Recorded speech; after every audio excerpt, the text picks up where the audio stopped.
दोस्तों मैं income tax वाला आप सबका अपने चैनल पर वेलकम करता हूं। आज के वीडियो में हम बात करेंगे कि वो कौन कौन सी गलतियां हैं जिन्हें हम आईटीआर फाइल करते समय कर देते हैं, जिनकी वजह से टैक्स नोटिस आ जाता है। और वीडियो के लास्ट में मैं आपको बताऊंगा कि ऐसी गलतियों को आप कैसे अवॉइड करें। अब ज्यादा समय ना लेते हुए वीडियो शुरू करते हैं, लेकिन आगे बढ़ने से पहले मेरे चैनल को सब्सक्राइब जरूर करें। सबसे पहले बात करते हैं टीडीएस का मिसमैच। इसमें मैं कहूंगा कि mostly army person, school teachers, freelancer या फिर जो लोग सर्विस करते हैं, ऐसे सभी लोग सोचते हैं कि हमारा टैक्स तो एम्प्लॉयर ने काट लिया, अब हमें रिटर्न फाइल करने की कोई रिक्वायरमेंट नहीं है। यानी कि एम्प्लॉयर के टीडीएस काटने को ही रिटर्न फाइल करना समझ लेते हैं, जबकि रिटर्न फाइल करना और टीडीएस डिडक्ट होना दोनों अलग अलग बातें हैं। लेकिन मेरी एक बात आप समझ लीजिए कि अगर आपका कहीं पे 100 रुपए भी टीडीएस हुआ है तो रिटर्न जरूर फाइल करनी है, वरना एक लेटर आ जाएगा। अब आप समझ जाओ कि कौन सा लेटर आएगा। अरे दोस्तों, इनकम टैक्स का नोटिस आ जाएगा कि आपका टीडीएस हुआ था लेकिन आपने इनकम टैक्स रिटर्न फाइल नहीं की, सो बी केयरफुल। दूसरी बात है किड्स के बैंक अकाउंट में कैश डिपॉजिट करना। भाई साहब, बहुत से टैक्स पेयर टैक्स बचाने के अलग अलग तरीके निकालते हैं। उनमें से एक है कि अपने माइनर किड्स के बैंक अकाउंट में महीने में एक बार या 2-3 महीने में एक बार 49,000 रुपीज बैंक में डिपॉजिट कर देते हैं। किसी को पैन कार्ड दिखाने की रिक्वायरमेंट भी नहीं है और उस अमाउंट से एक फिक्स डिपॉजिट करा लेते हैं। अब उस एफडी की इंटरेस्ट को इनकम में शो नहीं करते और ना ही आईटीआर में शो करते हैं। सोचते हैं कि कभी कोई नोटिस आएगा तो कह देंगे रिश्तेदारों से मिलने गए थे और जाते जाते उन्होंने बच्चों के हाथ में कुछ पैसे रख दिए और वो पैसे हमने बैंक में जमा करा दिए जिसकी हमने एक एफडी करा ली। भाई साहब, ऐसी समझदारी ना दिखाना, क्योंकि इनकम टैक्स डिपार्टमेंट के अकॉर्डिंग यहाँ पर दो बातें आती। पहली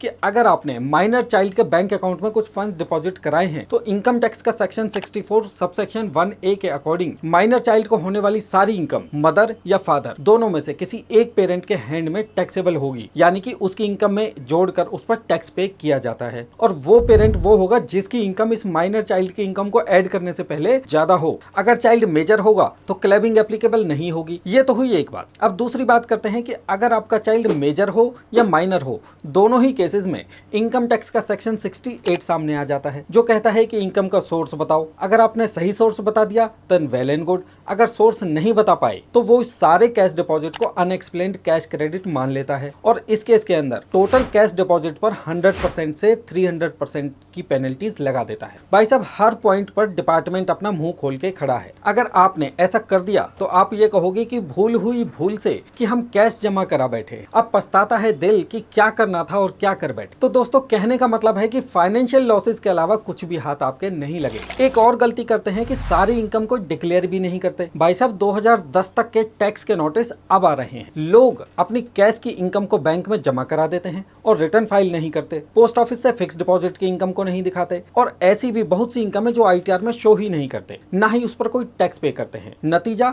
इनकम टैक्स का नोटिस। अच्छा, बहुत से लोगों के पास प्रॉपर्टी की रेंटल इनकम होती है जिसे कैश में ले लेते हैं। अब मजे की बात देखो कि उस कैश को बैंक में जमा करा देते हैं लेकिन रिटर्न में शो नहीं करते। क्यों? क्योंकि टैक्स देना पड़ेगा। या फिर क्या कहेंगे कि मैं ससुराल गया था, मेरी सासू माँ ने कुछ पैसे दे दिए थे। याद है वो रिश्तेदार वाला पॉइंट जो मैंने अभी बताया था? सो बी केयरफुल। ऐसे केसेस में भी नोटिस आने का पूरे चांसेस होते हैं। अच्छा, एक और गलती सुनिए कि डीमैट अकाउंट की ट्रांजेक्शन को भी शो नहीं करते। एक दिन एक टैक्स पेयर मेरे पास रिटर्न फाइल कराने के लिए आया और अपनी इनकम डिटेल्स बताने लगा। काफी सोच के बोला कि पिछले साल में डीमैट अकाउंट में मैंने कोई ट्रांजेक्शन नहीं की, लेकिन जब डीमैट अकाउंट की स्टेटमेंट मैंने मंगाई तो बहुत सी ट्रांजेक्शन उसमें दिखाई दी। तब वो बोला कि ओहो, मैं तो भूल गया था। ऐसा भी होता है, इसलिए सभी डॉक्यूमेंट्स चेक करने के बाद ही अपनी इनकम टैक्स रिटर्न फाइल कर। अब लास्ट में एक मोस्ट इंपॉर्टेंट टॉपिक में लेता हूं, डिडक्शन को ज्यादा क्लेम कर लेना या और टैक्स का रिफंड लेना। इसमें टैक्स पेयर की गलती नहीं है। बहुत सारे अकाउंटेंट ही ऐसी ऑफर देते हैं कि मैं आपका सारा टैक्स रिफंड करा दूंगा, आप मुझे बस 10% दे देना, या फिर मेरी फीस 2,000 की जगह 5,000 दे देना,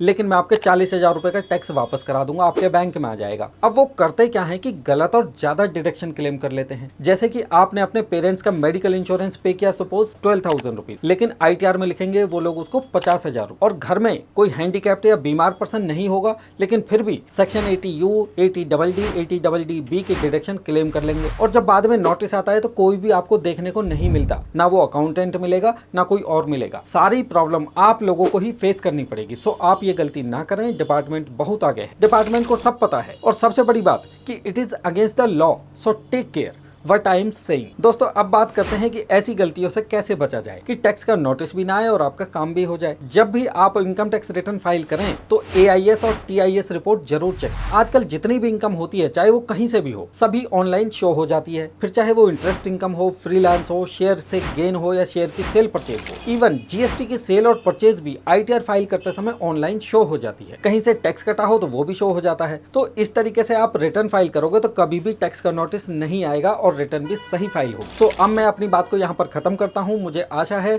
कि मेरे ये टिप्स आपके लिए बहुत यूजफुल रहेंगे। हमसे जुड़ने के लिए आपका बहुत बहुत धन्यवाद। मिलते हैं अगली वीडियो। नमस्ते।